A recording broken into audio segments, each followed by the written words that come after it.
अब क्या बता रहे हैं वो कि यार ये टैक्स प्रैक्टिस करना कोई छोटी मोटी रिस्पॉन्सिबिलिटी तो नहीं है। गवर्नमेंट को टैक्सेस से ज्यादा क्या प्यारा है?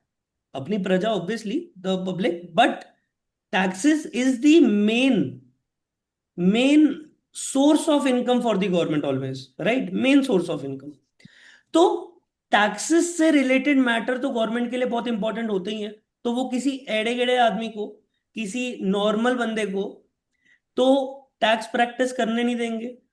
तो उन लोगों ने बोला कि अटर्नी, सीपीएस और ईएस, ये लोग टैक्स प्रैक्टिस कर सकते हैं यूएस के अंदर, यानी कि अपने क्लाइंट को रिप्रेजेंट कर सकते हैं इन front of the IRS US के अंदर।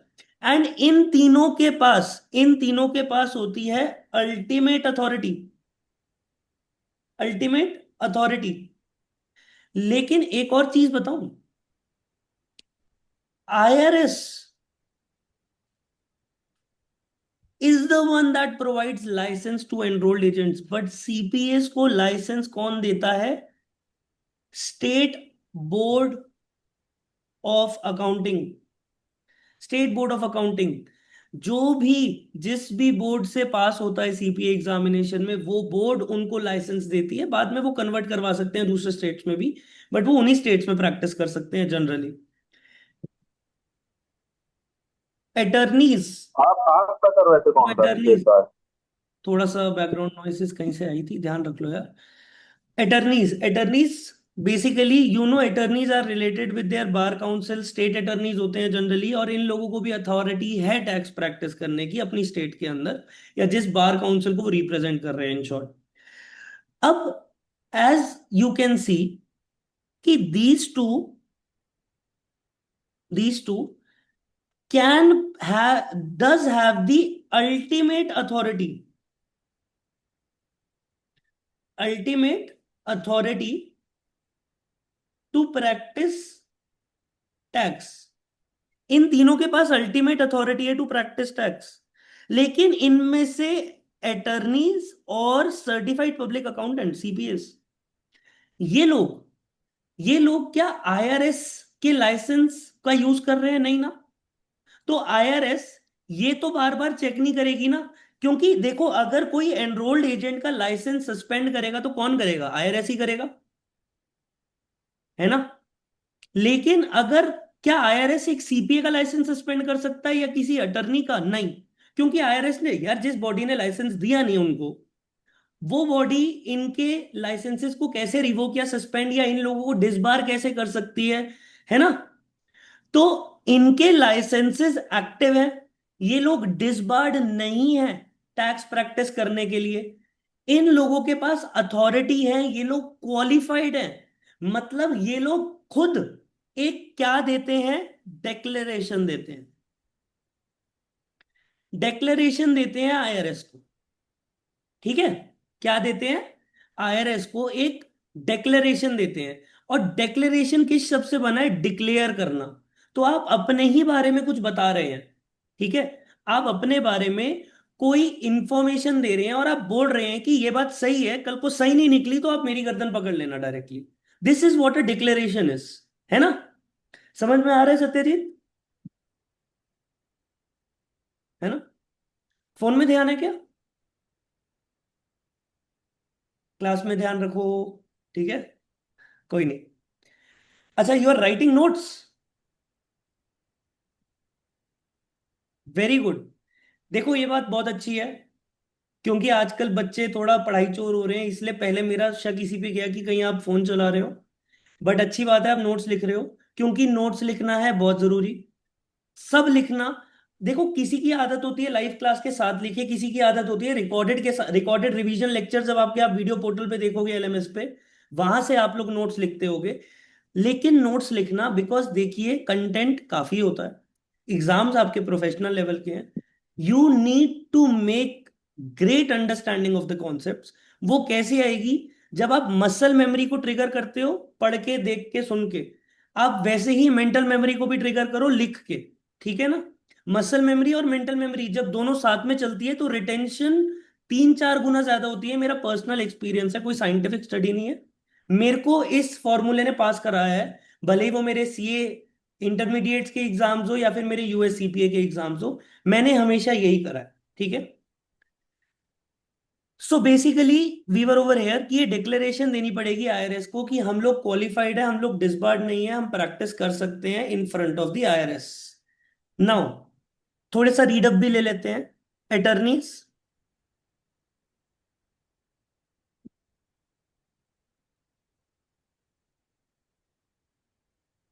attorneys, an individual admitted to the bar of the highest US court of the US state, territory, possession, commonwealth, or direct or district of Columbia, and who is in good standing. Good standing मतलब not disbarred, licence है अपना उसके पास practice करने का, अच्छी reputation है, and उनकी public रिप्रेमेंट कभी नहीं हुई, पूरी पब्लिकली उनको गलत नहीं साबित किया गया है आज तक। ठीक है, आगे CPS. A CPA who is currently licensed to practice in the United States or territory and who is not currently suspended or barred from the practice by the Office of Personal Responsibility, या फिर इनके पास अपना licence है होना चाहिए। Licence कौन revoke कर सकता है? वही रिवोक कर सकता है जो लाइसेंस देता है। सीपीए को लाइसेंस कौन, जनरली जनरली ये कोई लॉ का रूल नहीं है। यूएस, देखो यूएस सुप्रीम कोर्ट के ऊपर तो कोई भी नहीं है ना। यूएस सुप्रीम कोर्ट ने अगर बोल दिया लाइसेंस आपको नहीं मिलेगा तो नहीं मिलेगा जी, है ना। अगर आपको कोई पकड़ लिया तो उसको कोई चैलेंज नहीं कर सकता। बट जनरली यूएस सीपीएस को licence state board of accounting देते हैं, वही लाइसेंस को रिवोक करेंगे। Now enrolled agents, individuals who have earned the right to practice before the IRS through examination और IRS के अंदर वर्किंग एक्सपीरियंस। आप एनरोल्ड एजेंट आईआरएस के अंदर 5 साल के अराउंड का वर्किंग एक्सपीरियंस लेके भी बन सकते हैं, बट वो ऑप्शन सबके पास नहीं होता। आईआरएस के एम्प्लॉयज के पास ही होता है जनरली, जो किसी और मीडियम से वहां तक पहुंच जाते हैं। ठीक है, और जनरली ये यूएस सिटीजन्स के पास ऑपरेशंस रहते हैं, इसके ऑप्शंस रहते हैं। सो हमारे पास क्या तरीका है एनरोल्ड एजेंट बनने का, आईआरएस से लाइसेंस लेने का? भाई 3 पेपर है, अच्छे से पढ़ेंगे, अच्छे से पेपर देंगे, पास हो जाएंगे, बन जाएंगे, ये है ना। और कोई तरीका नहीं है हमारे पास।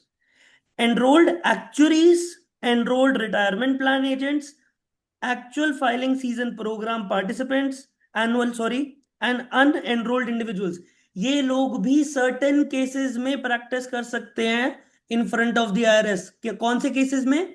कुछ केसेस में, सर्टेन केसेस के अंदर। एंड क्या हमें इनके बारे में भी उतने अच्छे से जानना होना चाहिए जितना हम एनरोल्ड एजेंट के एक प्रोफेशन को जानते हैं, उस हिसाब से कि एनरोल्ड एक्चुअरीज क्या करते हैं, एनरोल्ड रिटायरमेंट प्लान एजेंट्स क्या करते हैं? नहीं, हमें बस इतना समझना है कि ये लोगों के पास अथॉरिटी किस चीज की है, एक लिमिटेड अथॉरिटी है टू प्रैक्टिस टैक्स। ये एक सीपीए, ईए और एक अटर्नी की तरह अनलिमिटेड अथॉरिटी नहीं रखता टैक्स प्रैक्टिस करने की। एनरोल्ड एक्चुअरीज, वैसे एक्चुअरीज शब्द से ही आपको समझ में आ जाना चाहिए कि ये जनरली वैल्यूएशन से रिलेटेड है। एक्चुअरी का क्या काम होता है? एसेट वैल्यूएशन करना, किसी की वेल्थ वैल्यूएशन करना, है ना। पता होगा ये बात आप लोगों को। So enrolled actuaries, they are authorized to represent clients only in matters described under section 10.3 clause D of circular 230, typically related to actuarial computation and pension plans। मतलब valuation related, valuation related matter. अरे जिन cases के अंदर इनकी report लगी हो, जिन cases के अंदर इन लोगों ने वैल्यूएशन करी हो, वो केस अगर कभी आता है ऊपर उठ के तो ये लोग भी प्रैक्टिस कर सकते हैं तब। बट क्या ये एक नॉर्मल इंडिविजुअल का टैक्स नोटिस पे प्रैक्टिस कर सकते हैं? नहीं, है ना। अगला, एनरोल्ड रिटायरमेंट प्लान एजेंट्स। तो ये तो आपको रिटायरमेंट प्लान से रिलेटेड ही समझ में आ रहा होगा कि यूएस के जो रिटायरमेंट प्लान है उनसे रिलेटेड है ये कोई चीज। ठीक है, so they may represent taxpayers in specific matters related to retirement plans as described under section 10.3 clause E of circular 230। तो ये सारी चीजें 230 से रिलेटेड ही हैं, हम 230 को ही मेजरली पढ़ने वाले हैं इस पूरे करिकुलम में। एनुअल फाइलिंग सीजन पार्टिसिपेंट्स, ये कौन होते हैं? इनको एएफएसपी कहते हैं। तो आपको पता है ना कि यूएस के अंदर एक इंडिविजुअल को आईटीआर कब भरनी पड़ती है? ईयर एंड के 3.5 मंथ्स के बाद। यानी जनवरी फरवरी मार्च 15 दिन, और अप्रैल, 15 अप्रैल तक एक इंडिविजुअल अपनी आईटीआर भर सकता है यूएस के अंदर, 1040 भर सकता है। एंड उसके अंदर अगर वो फॉर्म भर ले, ठीक है, 4868 होता है वो form, if I am not wrong, वैसे यस इट्स 4868। तो इस फॉर्म के अंदर क्या होता है, आप ऑटोमेटिक एक्सटेंशन ले सकते हो, not to pay your taxes but to file your ITR for the 6 months period. ये बात मेरे साथ जो पार्ट 1 पढ़ रहे हैं, बताओ क्या पढ़ के आए हैं कि नहीं पढ़ के आए हैं? जी सर। यस सर, पढ़ के आए। सब पढ़ के आए हैं, राइट? जी सर।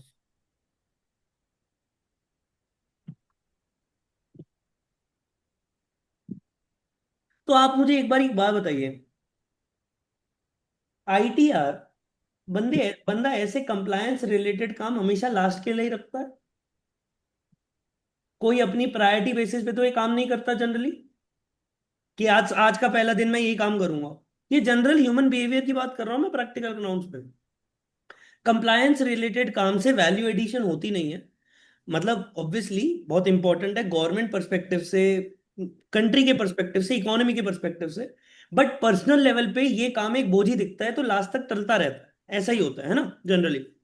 तो उस लास्ट के टाइम पे क्या होता है, लास्ट के टाइम पे आपके ऊपर बेसिकली बहुत ज्यादा डिमांड आ जाती है अचानक से, क्योंकि हर इंसान लाइन में खड़ा है, मेरी रिटर्न भरो, मेरी रिटर्न भरो, मेरी रिटर्न भरो। उस टाइम पे, तब अब आपको समझ में आ रहा होगा कि एक सीजन है, सीजन की डिमांड, जैसे इंडिया के अंदर दिवाली के आसपास मिठाइयों की डिमांड बहुत बढ़ जाती है ना? दिवाली के आसपास, दिवाली के आसपास धनतेरस आता है, सोने की डिमांड बहुत बढ़ जाती है, चांदी की डिमांड बहुत बढ़ जाती है, ऐसी चीजें होती है जनरली, है ना? तो वो क्या है, एक फेस्टिव सीजन है जहां पे ये सारी चीजों की डिमांड शूट अप हो रही है। इसी प्रकार ये एक ऐसा सीजन है जहां पे लोगों की डिमांड शूट हो रही है, वो लोग अपनी आईटीआर बनवाना चाहते हैं, उसे ही वो उस टाइम पे there are people who assist others in filing their ITR, ठीक है? They generally charge also for that, and they are called AFSP, annual filing season program participants. Non credentialated मतलब they do not have a license, but they are return preparers who participates in IRS annual filing season program may have limited representation rights. Specifically, they may represent clients only for the returns they personally prepared and signed. But फिर भी इनके पास authority नहीं होती, ठीक है ना? इनके पास license नहीं होता। Unenrolled individuals are permitted in limited circumstances if specifically authorized under circular 230। तो ऐसे कुछ अन एनरोल्ड इंडिविजुअल्स भी होते हैं जो एनरोल्ड नहीं है, लेकिन उनको भी हो सकता है रिप्रेजेंटेशन का राइट दे दिया जाए। देखो, जब लॉ बनता है ना, तो बहुत ही एक्सक्लूसिव लिस्ट बनाने की कोशिश करी जाती है। सारी चीजें, आई मीन बहुत ही एग्जॉस्टिव लिस्ट, कि सारी चीजें इसके अंदर इंक्लूड हो जाए यार। तो कल को लॉ में तो किसी भी तरीके का केस आ सकता है ना, तो उन्होंने और भी प्रोविजंस रखे होते हैं कि अगर कुछ ऐसा आता भी है, कोई अनएनरोल्ड इंडिविजुअल को भी रिप्रेजेंट करवाना पड़ गया, तो करवाने देंगे, करने देंगे। नेक्स्ट, अप्रेजर्स। अप्रेजर्स भी एक तरीके के वैल्यूएटर्स होते हैं, may participate in IRS proceeding only to the extent authorized for specific valuation issues, usually in examination or appeals context। तो इनके पास भी एक लिमिटेड अथॉरिटी है, वो भी जब इनकी जरूरत पड़े, इन्हें बुलाया जाए, इनको तभी प्रैक्टिस करना है, ठीक है? बताइए, क्या यहां तक की बात सबको समझ में आई डिटेल में? Everyone please give me a thumbs up, मैं आगे बढ़ना चाहता हूं, ठीक है? गुड। नाउ नेक्स्ट, अटर्नी और सीपीए रिक्वायरमेंट्स टू प्रैक्टिस, मतलब क्या है? जो मैंने चीज अभी आपको समझाई थी, अटर्नीज और सीपीएस को ऐसे मैंने गोला बनाया था और एक बात समझाई थी, है ना? उसी से रिलेटेड अभी हम पढ़ने वाले हैं, और कह रहे हैं कि अटर्नी और सीपीए की कुछ रिक्वायरमेंट्स होती है before they can practise in front of the IRS, and that is they need to give a written declaration, declaration, and वो भी written declaration. In order to represent a taxpayer before the IRS, an attorney or a CPA must submit a written declaration। किससे related? हर वो tax payer से related जिसको उसने represent करना है IRS के सामने, हर वो टैक्स पेयर। तो हर टैक्स पेयर के लिए एक अलग डिक्लेरेशन देनी पड़ेगी। क्यों? सोच के देखो ना, आज एक टैक्स पेयर को रिप्रेजेंट करा 15 अगस्त को, ठीक है, सपोजिंगली, फिर आज से 18 दिन बाद, 20 दिन बाद, 2 महीने बाद आप लोगों ने एक और क्लाइंट को रिप्रेजेंट करने जा रहे हो, तो उस टाइम तक गवर्नमेंट तो आपको कहेगी ना कि आप ये डिक्लेरेशन दो। हमें क्या पता 2 महीने आप क्या करके आ रहे हो, आपका लाइसेंस वाइसेंस सस्पेंड हो गया और रिवोक हो गया, हमें क्या पता, है ना। तो डिक्लेरेशन दो। और अगर किसी ने झूठ बोला, डिक्लेयर कर दिया कि भैया मेरे पास तो लाइसेंस है, मैं क्वालिफाइड हूं, तो बाद में आपको पता है फिर गवर्नमेंट से झूठ बोलने की सजा क्या होती है। वो कोर्ट ही डिसाइड करेगा क्या करना है उन्होंने आपके साथ। So submit a written declaration for each taxpayer they represent, stating that they are actually and currently qualified under the applicable law. जो भी रिक्वायरमेंट्स है आईआरएस के सामने प्रैक्टिस करने की वो फुलफिल कर रहे हैं। Have proper authorization to represent a client and not be currently suspended और disbarred from practice before the IRS. तो ये डिक्लेरेशन देनी पड़ेगी कि भैया हम टैक्स प्रैक्टिस कर रहे हैं और आपके सारे रूल्स को हम पढ़ के आए हैं, हमें पता है आपके रूल्स किन लोगों को अलाउ करते हैं, उनके पास क्या क्या चीजें होनी चाहिए टैक्स प्रैक्टिस करने के लिए, वो सारी चीजें मैं करके आया हूं एंड इसकी बात मैं आपको डिक्लेरेशन दे रहा हूं। नाउ एनरोल्ड एजेंट, जिसके लिए ये सब चल रहा है ना, यही तो बनना है, इसी के लिए तो अभी सारी हसल और पढ़ाई है। ध्यान से यस पढ़ते सर। हैं। An enrolled agent is a tax practitioner who has been granted the highest level of representation rights before the IRS. These are the highest credentials IRS ever offered to anyone. ठीक है, IRS के द्वारा दिया जाने वाला सबसे बड़ा credential है, सबसे बड़ा राइट है और ये सबसे बड़ा लाइसेंस है। Now an individual becomes an EA in one of the two ways. या तो स्पेशल एनरोलमेंट एग्जामिनेशन एसईई को पास कर लो, जिसके अंदर आप पढ़ते हो इंडिविजुअल टैक्सेशन पार्ट 1 में, ये 3 पार्ट एग्जामिनेशन होता है। आप लोग अच्छे से जानते हैं, ये सारी चीजें पता करने के बाद ही आप लोग इस ईए के अंदर एनरोल करें। ठीक है। And the other thing is IRS का एक्सपीरियंस। आईआरएस का एक्सपीरियंस, या तो आप इस तरीके से एक एनरोल्ड एजेंट बन सकते हैं या तो आप आईआरएस के एक्सपीरियंस से, और ये जनरली आईआरएस एम्प्लॉय को ही अलाउड होता है, क्योंकि उन्हीं के पास at least 5 year consecutive of substantive work in tax matters. अगर कोई बहुत ही हाईली इन्वॉल्व है टैक्स मैटर्स के अंदर और वो आईआरएस का एम्प्लॉय है, तो हो सकता है आईआरएस उसको एक तरीके से उसकी कॉम्पिटेंस के बेसिस पे, उसके एक्सपीरियंस के बेसिस पे, उसकी नॉलेज के बेसिस पे, उसने किस फील्ड ऑफ टैक्सेशन में कितने लेवल पे काम किया है, उसके बेसिस पे आईआरएस अपनी डिस्क्रिशन पे उसको एनरोल्ड एजेंट का लाइसेंस दे सकता है बिना गिविंग एन एग्जामिनेशन। ठीक है। So the path for us is obviously examination, और कुछ आईआरएस एम्प्लॉयज है जो ऐसे भी ये बन सकते हैं। Once enrolled agents are required to, जब आप ये बन जाते हैं, तो आप ये बनने के बाद हो सकता है आप लाइसेंस ना रखें अपनी पॉकेट में, डिपेंडिंग अपॉन योर वर्क। हो सकता है आप लाइसेंस रखें। अगर आप लाइसेंस रखते हैं तो सर्कुलर 230 की जितनी गाइडलाइंस हैं उसको फॉलो करना पड़ेगा। There is no option in that, you will have to file all the guidelines, you will have to fulfill all the guidelines related to circular 230. Next, complete a minimum 72 hours of continuing education every 3 years। हर 3 साल के अंदर आपको 72 घंटे की पढ़ाई करनी है, paper vapour नहीं देने, चिंता मत लेना, लेकिन सेमिनार्स वर्क्स, ठीक है, ये सारी चीजें आपको पढ़नी है, ताकि ये क्यों है आपके सिलेबस में, इसको कॉन्टिन्यूस एजुकेशन सीपीई कहते हैं वैसे तो, कॉन्टिन्यूस प्रोफेशनल एजुकेशन, ये लाइसेंस होल्डर्स की रिक्वायरमेंट है। क्यों? क्योंकि ऐसा ना हो कि आप लोग लाइसेंस लेके बैठे हैं और आप लोग अपडेटेड ही नहीं है, क्योंकि इवेंचुअली आप लोग आईआरएस के एजेंट्स हैं ना यार, है ना, तो वो तो चाहेंगे कि आप अपडेटेड रहें। ठीक है। सो एवरी 3 इयर्स में 72 आवर्स की आपको पढ़ाई करनी है if you are holding license, including a least 16 hours per year and 2 hours और ethic of professional conduct per year.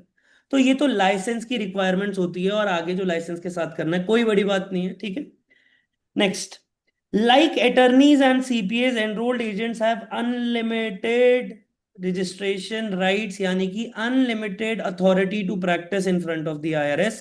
किनके पास है? सिर्फ 3 लोगों के पास है, state attorney, CPA of the state and enrolled agent। This means they can represent any taxpayer for any tax matter before the IRS office, क्योंकि सारा का सारा federal tax law, income tax act आपको पढ़ा दिया जाता है। तो आप किसी भी टैक्स पेयर को किसी भी टैक्स मैटर में, और किसी भी टैक्स पेयर का मतलब ये भी है कि जरूरी नहीं है कि आप ही ने उसकी टैक्स रिटर्न बनाई थी। हो सकता है कि सत्यजीत जी ने एनरोल्ड एजेंट बनने के बाद एक टैक्स रिटर्न बनाई और उनको वो खुद ही रिप्रेजेंट कर रहे हैं, और हो सकता है कि उनके बनाई हुई टैक्स रिटर्न वाले क्लाइंट को विनोद जी रिप्रेजेंट कर रहे हैं। ये चलता है, ठीक है। ये एनरोल्ड एजेंट कर सकता है, उसके पास अथॉरिटी है। To represent a taxpayer, an EA must file a return declaration with IRS affirming that they are currently qualified and have been properly authorized to represent the tax payer. तो यहाँ पे एक declaration हमारा enrolled agent देता है, और ये इससे रिलेटेड होता है क्योंकि देखो IRS को तो पता है कि आपके पास आपका लाइसेंस एक्टिव है या नहीं है, वो तो चेक होगा ही ना। लेकिन आप ये बताते हैं कि जिस टैक्स पेयर को मैं रिप्रेजेंट कर रहा हूं उसको मैं कर सकता हूं। क्यों? क्योंकि ऐसे कई लोग होते हैं जिनको आप रिप्रेजेंट नहीं कर सकते, ठीक है, जिसके बारे में हम आगे पढ़ेंगे। तो उस बंदे को मैं रिप्रेजेंट कर सकता हूं, तो that should not be a problem. या फिर IRS की कुछ गाइडलाइंस होती हैं, उन गाइडलाइंस को मैं फॉलो कर रहा हूं रिप्रेजेंटेशन में, ये हम पहले ही डिक्लेयर कर देते हैं, उससे कोर्ट सिक्योर हो जाता है। कोर्ट लॉ अपनी तरफ से सिक्योर्ड है कि इस बंदे ने डिक्लेरेशन भर दी है, फाइल कर दिया है कि देखो मैं तो लॉ का पालन करूंगा इस पूरी जजमेंट के अंदर, है ना। एक तरीके से ये मतलब है इसका। नेक्स्ट, क्या हो गया सत्यजीत, बोर हो गए क्या? नहीं, नींद आ रही है? चले, नहीं सर। चलो करते हैं continue. Note, only individual human beings, natural persons में बिकम एनरोल्ड एजेंट। कोई कंपनी एक एनरोल्ड एजेंट नहीं बन सकती, क्योंकि you know company is an artificial person, है ना। ये पढ़ा होगा आप लोगों ने 11वीं 12वीं की अपनी बिजनेस स्टडीज में भी पढ़ी होगी ये बात आपने। और हाँ। ग्रेजुएशन में तो ये हर साल कुछ ना कहीं किसी ना किसी चैप्टर में फिट होता ही है कि a company in India is an artificial person with a perpetual succession having a common seal. ये सारी चीजें पढ़ी होंगी आपने। तो yes, वो sir. नहीं बन सकता एक एनरोल्ड एजेंट। सिर्फ एक नेचुरल पर्सन जिसके दो हाथ, दो पैर, जो खाता हो, जो पीता हो, जिसके 5 सेंसेस हो, एकदम इंसान कर सकता है एनरोल्ड एजेंट का एग्जाम, ठीक है। No, eligibility to become enrolled agent. तो पहली बात तो ये है, आप लोगों का कंडक्ट ठीक होना चाहिए तभी आप ये बन सकते हैं। एग्जामिनेशन निकाल लीजिए तभी आप ये बन सकते हैं। और IRS के रेलेवेंट एक्सपीरियंस के बेसिस पे आप ये बन सकते हैं, और है इनके बीच में, ठीक है ना। ये बात जान गए आप, अभी समझा दी थी पहले। No, Yes, sir. the applicant must not engage in any conduct that would that would justify suspension or disbarment from practice before the IRS। मतलब कोई आदमी है सपोजिंगली, जिसको जो पहले एनरोल्ड एजेंट था उसको उसके लाइसेंस को सस्पेंड कर दिया क्योंकि वो फ्रॉडिया था, उसने फ्रॉड करे थे, वो टैक्स लॉस को ब्रेक कर रहा था, क्लाइंट्स को हेल्प कर रहा था टैक्स इवेजन के अंदर, और एनरोल्ड एजेंट का लाइसेंस हो गया था सस्पेंड। तो ये मतलब नहीं है कि सस्पेंड हो गया तो क्या हो गया जी, मैं 3 पेपर फिर से देके एनरोल्ड एजेंट नहीं बन सकता। ऐसे गवर्नमेंट के सामने जाके खड़े नहीं हो जाना। तो आप लोगों को पहले अगर जस्टिफाइबली सस्पेंड कर दिया है या डिसबार कर दिया है to practise before the IRS, तो आप एनरोल्ड एजेंट के एग्जाम भले ही 4 बार क्लियर कर लो, आपको वो दोबारा लाइसेंस नहीं मिलेगा, ठीक है। दूसरा तरीका है, या तो आप एग्जामिनेशन क्लियर कर लो, 3 पार्ट का एग्जाम्स है, 100 MCQs आते हैं। हर एग्जाम के अंदर पहले 50 MCQs आएंगे पहले टेस्टलेट में, 15 मिनट का ब्रेक मिलेगा, फिर 50 MCQ का दूसरा टेस्टलेट आएगा। इस तरीके से आपको तीनों पेपर देने हैं, ठीक है। या फिर आप लोग एक IRS के या तो एम्प्लॉय थे, और आप IRS के अंदर पिछले 5 साल से, एटलीस्ट 5 साल से, जरूरी नहीं कि हर IRS के काम करने वाले 5 साल के बाद एम्प्लॉय को IRS का लाइसेंस मिल जाता है एनरोल्ड एजेंट का, ऐसा नहीं होता। ये बात मत सोचना। लेकिन अगर आप मिनिमम 5 साल तो आपको सर्व करना होना चाहिए, एंड वो भी किसी सुपीरियर ऑफर की रिटर्न रिकमेंडेशन पे, कि आपके बॉस का बॉस या फिर आपका बॉस IRS को एक चिट्ठी डाले, रिक्वेस्ट करे कि ये बंदा मेरे अंडर है 5 सालों से, या फिर ये IRS के अंदर काम कर रहा है 5 सालों से, and he is a very very sharp brain, I think we should give him the licence of enrolled agent. तो आपको एनरोल्ड एजेंट का लाइसेंस मिल सकता है। An individual may also qualify based on previous IRS employment. To qualify, the applicant must have worked in a technical tax position at the IRS for a minimum of 5 years continuously, and a written recommendation must be provided by the superior officer within the IRS division where the individual was employed. मतलब अपने ही wing वाले boss से, जिस department में, अगर आप individual taxation में है, IRS के अंदर काम करते हैं, तो उसी के बॉस। नेक्स्ट, एक लास्ट टॉपिक और पढ़ते हैं फॉर नाउ। बहुत बहुत बेसिक सा टॉपिक है, थ्योरेटिकली है इतना, इसके अंदर जो समझने वाली मैटर था वो हम काफी आज चीज कवर कर पाए। एक लास्ट टॉपिक पढ़ते हैं, आज आपकी पहली क्लास है, मैं आप लोगों पे बहुत ज्यादा पढ़ाई का बोझ नहीं डालूंगा, डोंट वरी, ठीक है। Enrolment application to become an EA, enrolled agent. Enrolment requires submission of formal application to IRS which includes identity verification, examination scores and a background review। तो बेसिकली ये क्या है, एक तरीके से लाइसेंस लेने का तरीका है, ठीक है, हमें लाइसेंस लेना है। कुछ एडिशनल कंसिडरेशंस है कि टेम्परेरी रिकॉग्निशन भी मिल सकता है। The IRS may grant temporary authorisation to practise in the exceptional cases while the application is pending provided the application is complete and appears valid on its face। मतलब हो सकता है अभी तक आपकी एप्लीकेशन पेंडिंग है फ्रॉम अप्रूवल, लेकिन under certain exceptional cases में आपको प्रैक्टिस करने का चांस दे सकता है IRS। देखो IRS की मर्जी, IRS ऐसे लॉस तो नहीं बनाएगा ना जिसके कारण वो भी कुछ ना कर पाए, है ना। मेजरली गवर्नमेंट ये तो सोचेगी। तो इन लोगों ने बोला हुआ स्ट्रिक्ट लॉस तो है कि या तो एक्सपीरियंस या फिर एग्जाम्स, उसके बाद एप्लीकेशन लाइसेंस की, तब आप प्रैक्टिस कर सकते हो। अब आप वो कह रहे हैं एप्लीकेशन के बाद ही जनरली प्रैक्टिस कर सकते हो, लेकिन अगर किसी कारणवश अप्रूवल पेंडिंग है और बहुत एक्सेप्शनल केस है कि रिप्रेजेंट करना ही पड़ेगा, वरना सब तबाह हो सकता है किसी की लाइफ में, टैक्स पेयर्स को बहुत दिक्कत हो सकती है किसी टैक्स पेयर को, तो उस केस में आपको टेम्परेरी रिकॉग्निशन मिल सकता है, कर सकते हो प्रैक्टिस। IRS में रिक्वायर, और IRS ने अपने आप को अथॉरिटी दी है कि अगर आपकी वेरिफिकेशन में आपने सिर्फ अपना आधार कार्ड भेजा सपोजिंगली और वो सेटिस्फाइड नहीं है, तो वो आपसे एडिशनल डॉक्यूमेंट्स मांग सकते हैं कि भैया मुझे पासपोर्ट भी दो, मुझे अपना वोटर ID भी दो, मुझे XYZ जो चाहिए वो लेगा आपसे, ठीक है ना।